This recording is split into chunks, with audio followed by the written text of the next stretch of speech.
hello nèគ្នាថ្ងៃនេះខ្ញុំមានពីប្អិនចែកគ្នាយើងលេងទៅដែរ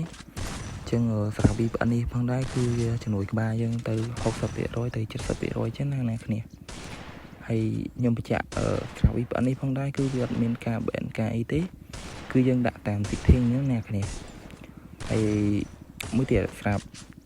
ពីប្អិននេះផងដែរគឺយើងមិនមែនចេះបាញ់ចូលអត់លើកចូលក្បាលដែរទេគឺយើងទៀមទាយើងលើកចឹងណាគ្នាទីហោះដូចខ្ញុំលើកក្បាលចេះទៅគឺវាចូលពេញអ្នកគ្នាហើយស្រាប់យកអូរ៉ាំងអូអីគឺអែមែនតែនក្បាលស្បាស់ណាអញ្ចឹងស្រាប់គ្នាយើងចង់ចេះដែរអីគឺអាចមើលវីដេអូនេះទីទៀតទៅគឺវាដល់ហើយ